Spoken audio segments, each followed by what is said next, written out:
Ya, Assalamualaikum warahmatullahi wabarakatuh. Salam sejahtera untuk kita semua.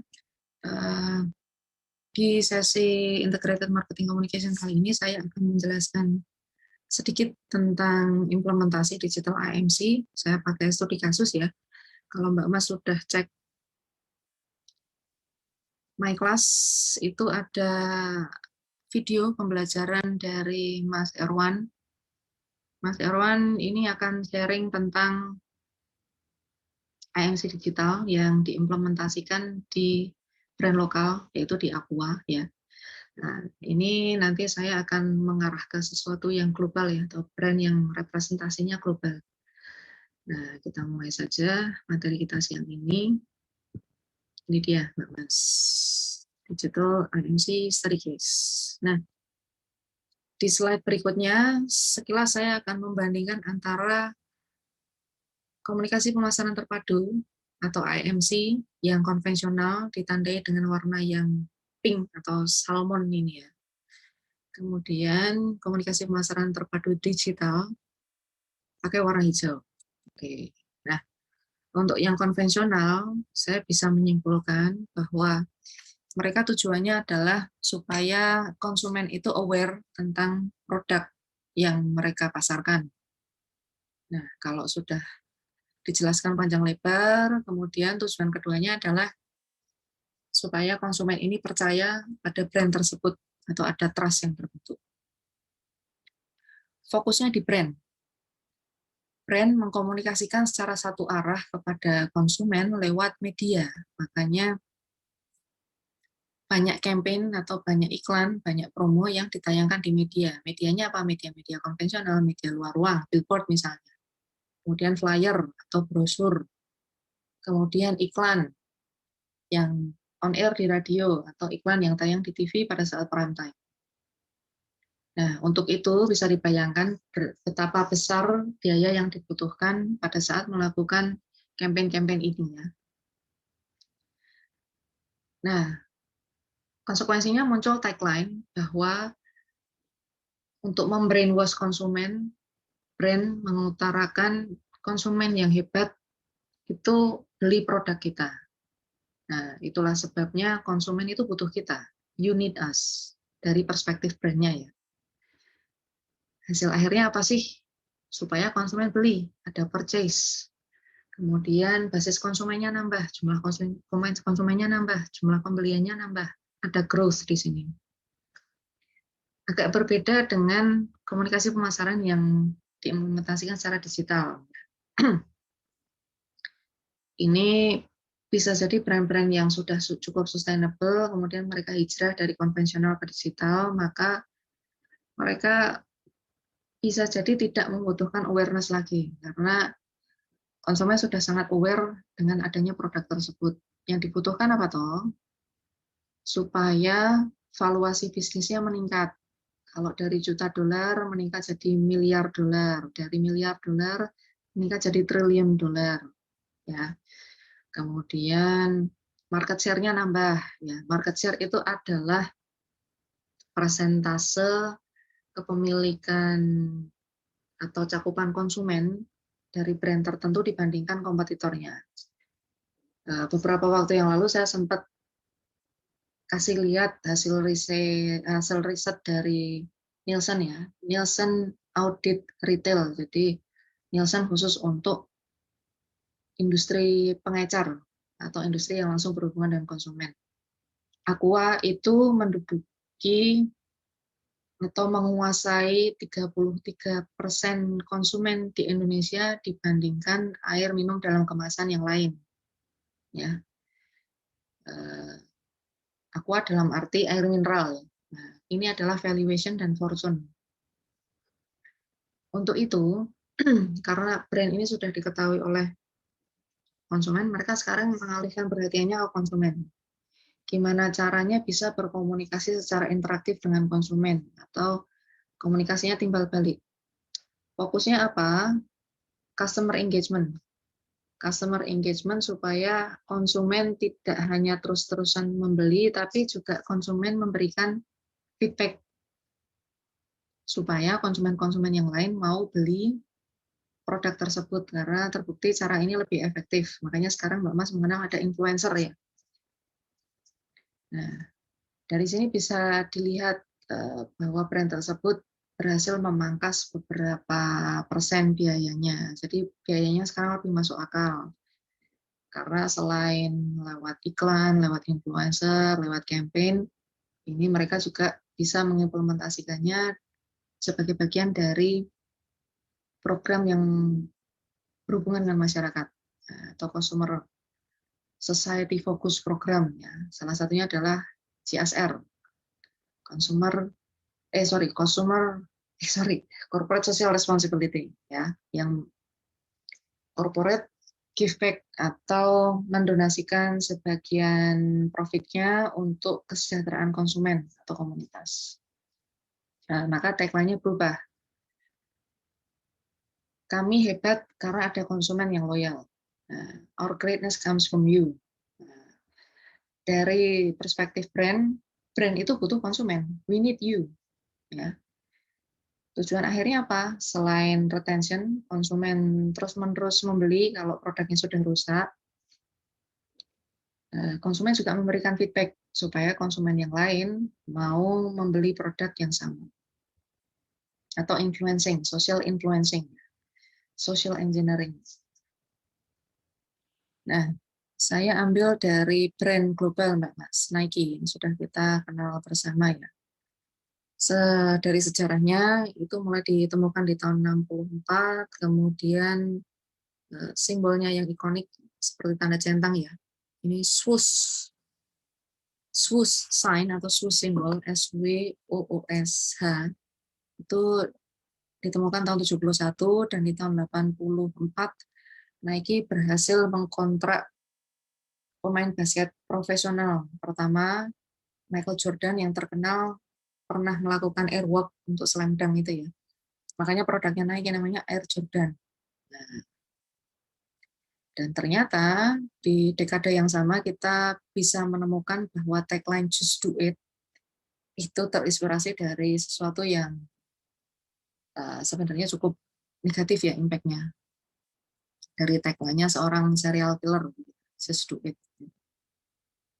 Nah, dan sampai sekarang terakhir hasil auditnya Nike di kuartal keempat tahun 2020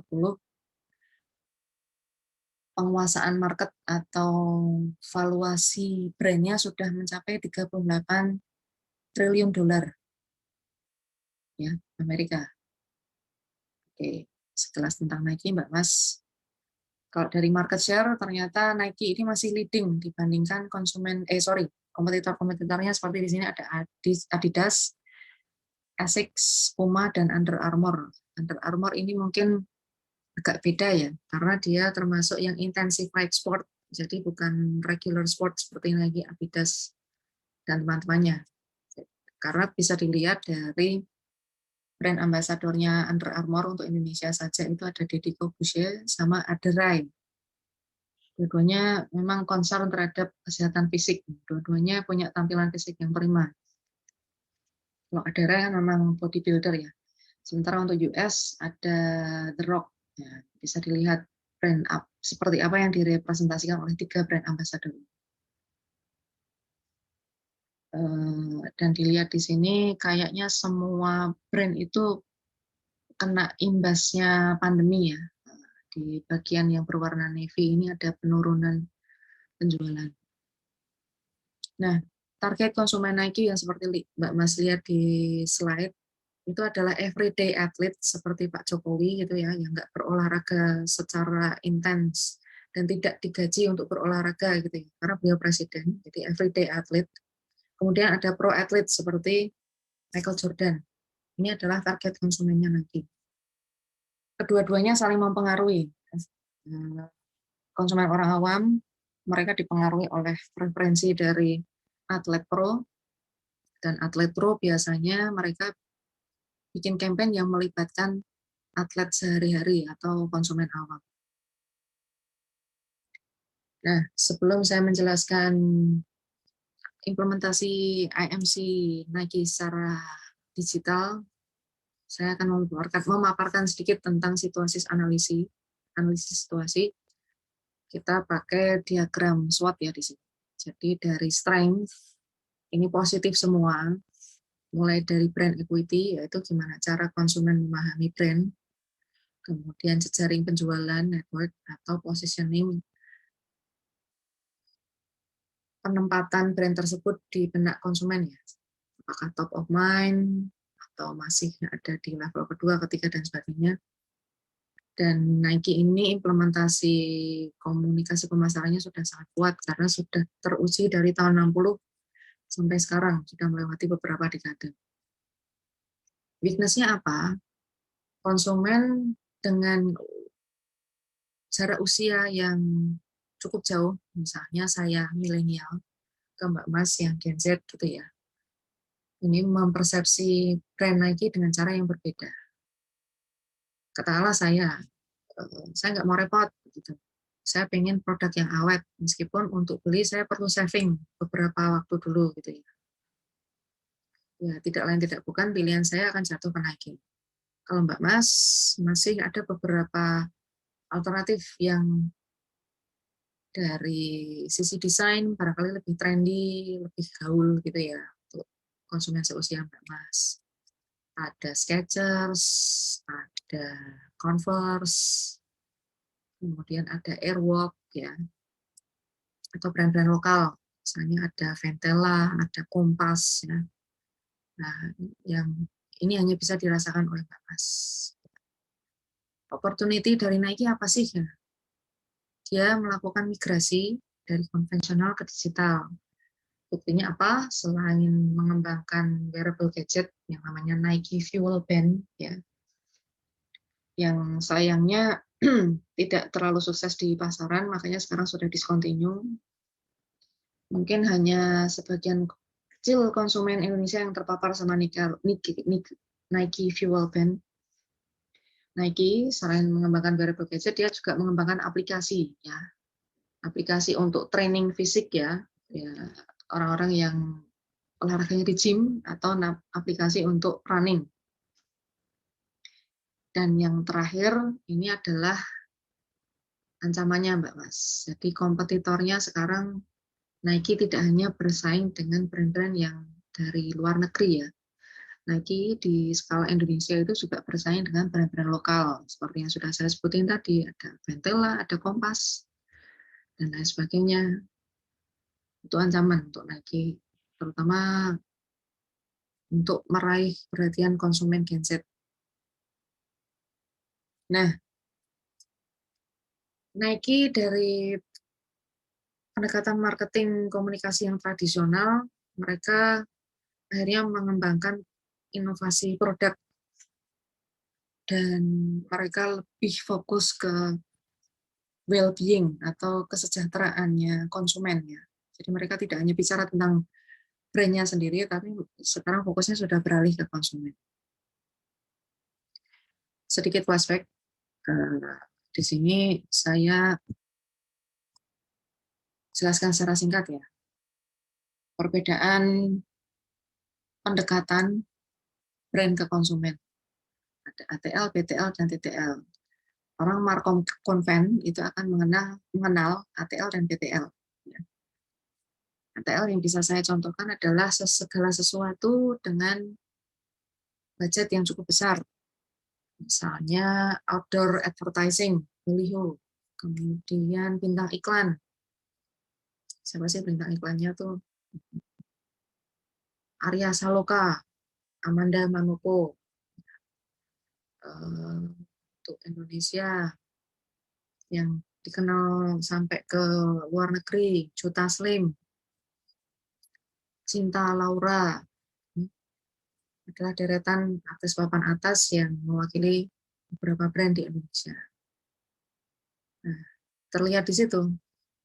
Misalnya rating, kita perlu layanan dari SC Nielsen, ya, itu butuh budget tinggi. Dan biasanya tujuannya hard sell, ya, jualan secara real, kelihatan.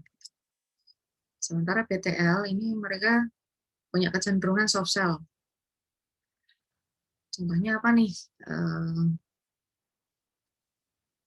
Kalau Mbak Mas lihat iklan mereka, katakanlah di TikTok atau di YouTube, ada berapa hit nih. Kemudian brand-nya jadi trending topic nggak? Nah, engagement konsumen yang semacam ini dikonversi jadi penjualan. Dengan apa? Dengan cara mengintegrasikan sosial media dengan event. Nah, contohnya kalau Mbak Mas pergi ke mall, kemudian niatnya nggak beli, tapi lihat-lihat produk Apple terbaru ya, halnya ya tahu sendiri ya, M1.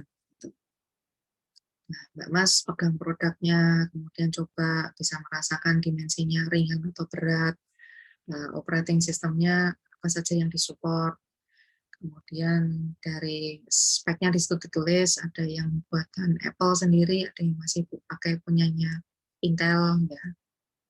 Nah, ini ETL dan BTL. Kemudian kalau ETL dan BTL ini dikonversikan jadi satu, digabung, yang salah satu implementasinya adalah di sosial media ya.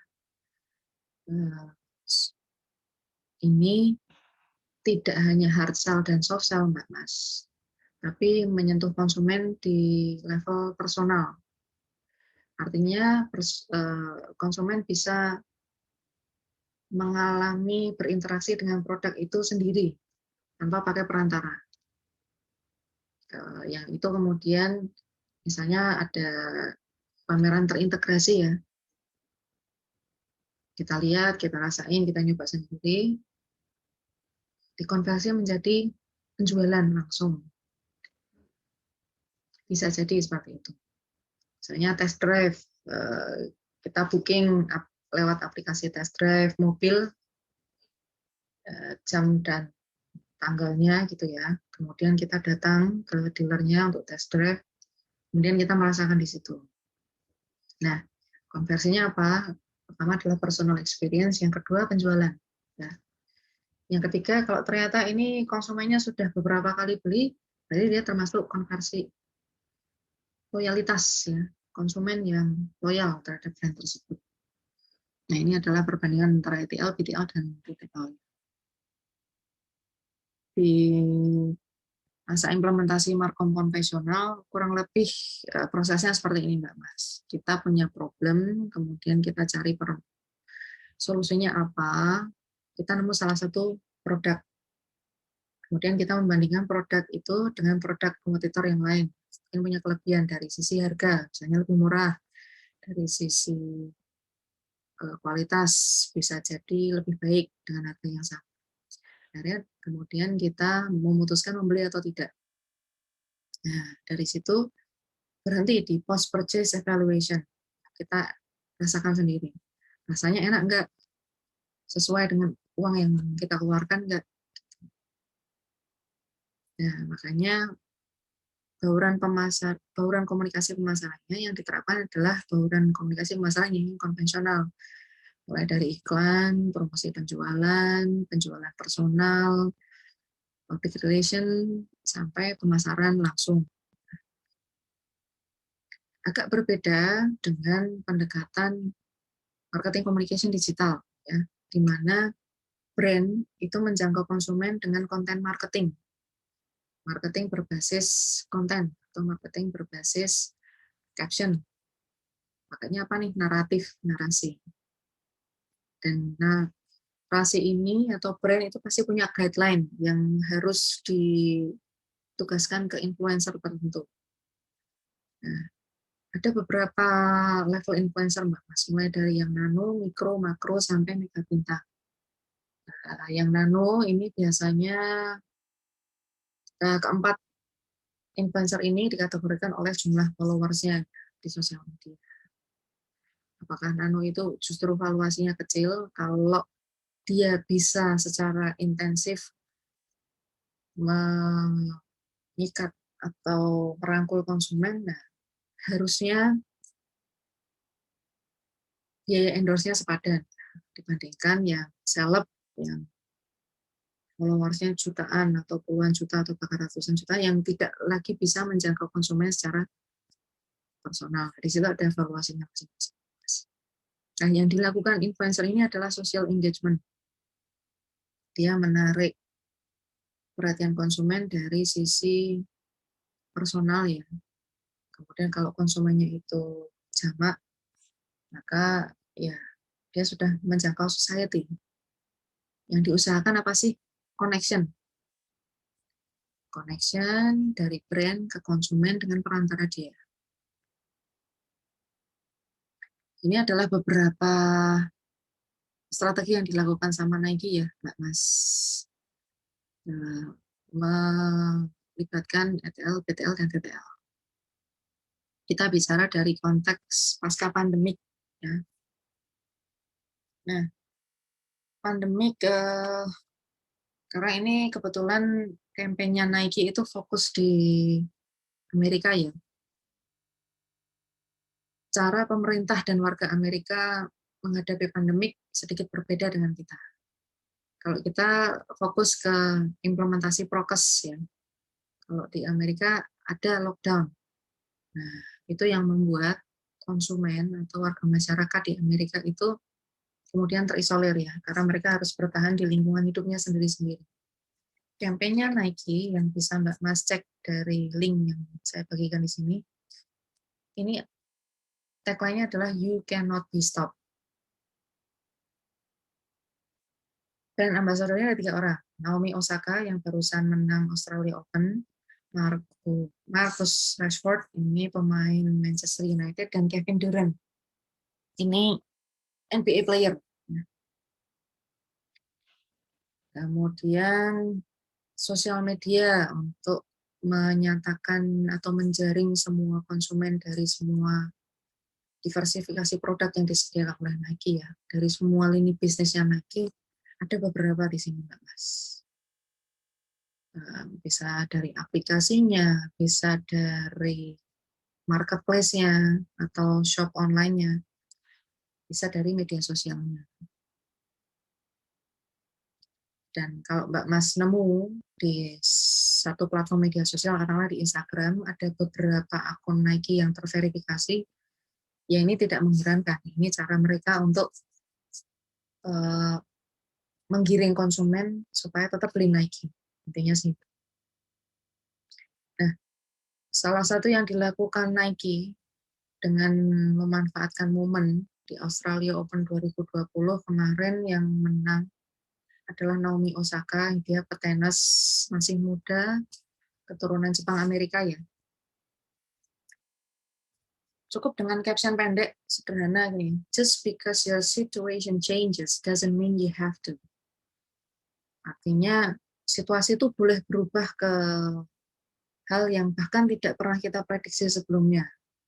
Merebaknya wabah COVID, kita kan sama-sama nggak tahu, industri nggak tahu, media nggak tahu, pemerintah nggak tahu, apalagi kita yang tidak punya power. Ya tetap hashtag-nya adalah just do it. Jadi jangan biarkan situasi ini mengungkungmu atau menekan. Kemudian di follow up di Twitter.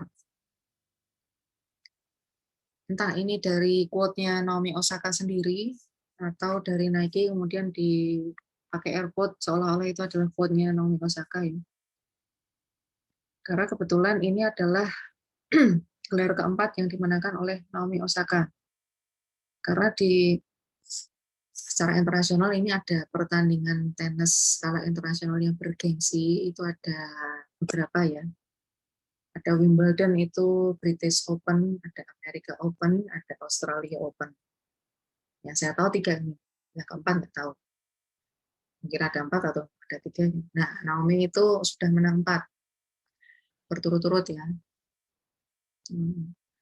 Dan di saat dia menang final atau memperjuangkan title-nya ya sebagai peraih Australia Open winner, itu Naomi itu dihinggapi kupu-kupu. Jadi ini beneran momen yang tidak disengaja. Kemudian naikin nangkap dong peluang bisnis sih. Di shoot, kemudian dikasih tagline The Naomi Effect. Kan kupu-kupu pun tertarik sama Naomi. Masa kamu enggak? Bisa jadi seperti itu. Kita agak keluar ya. Tadi ngomongin tenis, sekarang ngomongin lari. Ya, karena ini adalah salah satu upaya yang Nike lakukan untuk bermigrasi ke digital ya. Karena Nike kebetulan mengembangkan salah satu aplikasi kesehatan, pemantau kesehatan namanya Nike Running Club application. Nah, Nike bikin event, salah satunya di Eropa, di Beirut. Selain launching produk aplikasi nih, Nike juga bisa merangkul konsumen berbasis komunitas. Karena ternyata yang pakai Nike Running Club itu tidak hanya 5 orang, di seluruh Eropa mungkin ada ribuan, ratusan ribu atau bahkan jutaan. Nah, untuk ngumpulin orang sebanyak ini perlu brand besar, perlu event besar. Jadi awareness untuk aplikasi, launching aplikasi, dan bisa merangkul konsumen berbasis komunitas. Activation-nya gimana nih supaya konsumen aware? Ya, di launching lah aplikasi itu. Salah satunya bisa di-download dan diinstal dari Google Play Store. Bisa juga dari App Store-nya Apple. Karena dia memang hanya bisa bekerja di mobile gadget ya, di sini yang terkoneksi dengan wearable gadget atau jam pemantau kesehatan. Ada Apple Watch, ada Samsung itu bikin, ada Mi Band dari Xiaomi aja, tahu itu ya. Yang lain mungkin ada. Kemudian dia juga mengimplementasikan sistem ground positioning atau GPS trackernya dari yang dikembangkan oleh industri yang berlabel Garmin ya. Ini biasanya untuk navigasi di kendaraan. Nah, Nike menunjuk salah seorang atlet profesional untuk lari jarak menengah ya. Ini dia orang Afro-Amerika, namanya Meryl Hall, yang di Olimpiade kemarin, kalau nggak salah Olimpiade Beijing ya.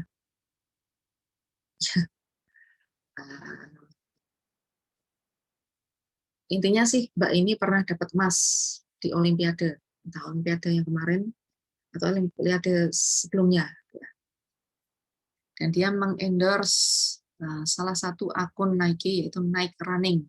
Ya. Ini khusus untuk mereka yang concern atau memang pelari ya, atlet lari. Hashtagnya baru Nike React. Oke. Nah, yang didapat setelah program campaign activation, menunjuk brand spokesperson, menunjuk kemudian launching produk yang bentuknya aplikasi, Nike nggak mau rugi dong, makanya dia menunggu konsumen untuk memberikan feedback. Feedbacknya bentuknya macam-macam, tapi yang saya contohkan di sini adalah feedback penggunaan Nike Running Club application. Ini adalah salah satu penggunanya di Jakarta ya. Dia lari sejauh 2 km lebih dan area tempat dia lari kebetulan di Jakarta di Pondok Aren. Kenapa ini bisa terjaring sebagai salah satu kontennya yang diasosiasikan sama Nike? Karena dia pakai hashtag just do it. Yang punya siapa kalau bukan Nike ya? Nah, ini di belahan bumi yang lain dia pakai running club application-nya Nike juga. Dia lari sejauh 5 km. Ya. Dia punya beberapa target personal. Fetch Your Body 2021. Ini mungkin sudah jadi trending topik ya. Tapi di sini dia pakai hashtag yang berbeda, bukan just do it, tapi spesifik ke Nike Run Club. Nah, feedbacknya ternyata buat apa sih? Buat bikin jurnal, konten di sosial media, atau buat breaking, untuk bisa menginfluence pengguna yang lain. Nah, karena kita bicara tentang implementasi AMC secara digital, karena sekarang itu brand sudah tidak lagi fokus ke dirinya sendiri, mereka fokus ke konsumen, maka bisa disimpulkan bahwa brand sekarang itu memberikan meaning ke kehidupan konsumennya. Nah, untuk pengukurannya ada yang namanya Meaningful Brands Index ya, di sini. Kalau brand tersebut punya impact terlebih lagi secara personal ke konsumen, maka pemahaman konsumen terhadap brand tersebut akan lebih kuat, ya, Mbak Mas. Tidak lagi jadi top of mind, tapi konsumen punya keterikatan emosional dengan brand tersebut. Nah, yang di sini meaningful brand itu menghubungkan manusia secara personal dengan brandnya. Dan meaningful brand itu bisa menguasai market bahkan sampai 120%. Bisa dari berbagai hal ya, jumlah penjualan, jumlah konsumen, pertumbuhan konsumen, diversifikasi produk, dan sebagainya.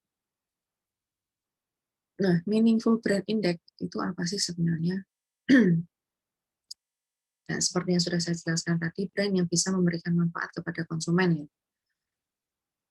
Terlebih lagi, brand tersebut bisa berkontribusi dalam memperkaya kehidupan konsumen secara personal, secara fungsional, ataupun secara kolektif. Nah, kalau fungsional ini bisa dari performa brand tersebut, produknya awet nggak, sesuai dengan harganya nggak.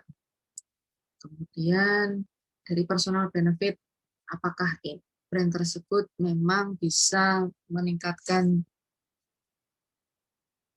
ketahanan fisik kita, gitu ya, physical aspect, apakah bisa menyumbang efisiensi tertentu buat perusahaan, organisasional, financial misalnya lebih ringan di kantong, gitu. Atau sosial, bisa bikin kita menginfluence calon konsumen yang lain, atau secara emosional, kayaknya kalau nggak pakai brand ini nggak mantep, kurang afdol. Nah, itu kan sugesti ya. Atau secara kolektif, brand tersebut bisa menumbuhkan komunitas dan bisa merangkul konsumen berbasis komunitas itu dengan menyelenggarakan event-event. Nah, what makes brand meaningful? Dari 3 aspek tadi ya, saya jelaskan secara cepat saja. Misalnya brandnya itu menghasilkan produk yang berkualitas baik, pesannya atau tujuan marketingnya tersampaikan dengan produknya, gitu ya. Dan sekarang karena konsumen itu sudah lebih aware dengan segala sesuatu yang high-tech, edgy, inovatif, itu konsumen lebih pintar, maka tidak jarang brand itu juga berurusan dengan konsumen yang sadar akan kelestarian lingkungan. Gimana nih cara brand tersebut menjalankan industrinya, pengelolaan limbahnya bertanggung jawab nggak, eco-friendly nggak. Kemudian dari aspek personal, apakah brand itu bisa membuat hidup konsumen lebih mudah, lebih happy, bisa buat show off nggak, dalam arti menginfluence konsumen yang lain gitu ya. Apalagi kalau diupload di sosial media. Dan secara kolektif, apakah perusahaannya dikelola secara transparan, publik dilibatkan nggak dalam, atau publik atau konsumen dilibatkan nggak dalam salah satu upaya marketingnya atau promosinya, implementasi program CSR-nya gimana nih, gitu. Mendatangkan kebaikan untuk ekonomi negara nggak, menciptakan lapangan pekerjaan nggak, contoh-contoh seperti itu. Nah, beberapa pendekatan industri yang meaningful atau menyentuh secara personal itu trennya ternyata berbeda-beda di beberapa belahan dunia. Untuk di Asia, internet dan media ternyata. Untuk Asia Timur dan Asia Tenggara ya. Mengapa demikian? Kalau Mbak Mas cek hasil riset pengguna internet di Indonesia atau di negara-negara Asia bagian timur atau negara-negara Asia bagian tenggara, kemungkinan besar Mbak Mas akan menemukan sosial media sebagai top 3 alasan mengakses internet. Ya, nah ini sudah jadi penanda Mbak Mas. Entah di urutan pertama, kedua, atau ketiga, pasti ada sosial media alasan utama menggunakan internet untuk akses sosial media. Nah, kenapa brand perlu menjadi brand yang memberikan sentuhan personal atau brand yang meaningful? Karena brand itu mudah digantikan, Mbak Mas. Bisa dilihat dari tren salah satu produk saja, banyak varian dan kompetitornya. Yang global, yang lokal, ya banyak. Jadi mereka harus bisa merespon kebutuhan konsumen. Nah, karena konsumen sekarang itu lebih pintar, maka ekspektasinya lebih tinggi. Mereka tidak lagi bicara tentang kebaikan bersama, popularitas brand. Tapi pertanyaannya satu, apa sih yang bisa brand kontribusikan untuk kehidupan personal saya? Bisa mempermudah kehidupan personal saya dalam sisi apa? Nah, maka kalau brand bisa menjawab ini, dia akan bisa sustainable, atau bisa long lasting. Ya. Untuk itu, brand harus mendekati konsumen dari hal-hal yang dasar, basic, fundamental. Kebahagiaan kebahagiaan pribadi, kesehatan pribadi, misalnya seperti itu. Di sini ada istilah namanya KPI, Mbak Mas. Ini bukan Komisi Penyiaran. Tapi saya kan Mbak Mas sudah tahu. Key Performance Index. Kalau dalam bahasa marketing awam, targetnya tercapai enggak? Nah, kemudian target itu di breakdown jadi beberapa indikator. Engagement konsumen gimana nih? Ada pembelian ulang enggak? Jumlah konsumen loyal bertambah enggak? Nah, itu KPI-nya. Di breakdown jadi indikator-indikator tersebut. Brand harus fokus ke situ. Fokus ke hal-hal yang detail, ya, hal-hal yang kecil. Hal-hal yang meaningful untuk konsumen ternyata. Nah, dan brand yang bisa bertahan, yang bisa memenangkan pasar adalah brand yang mengimplementasikan pendekatan digital.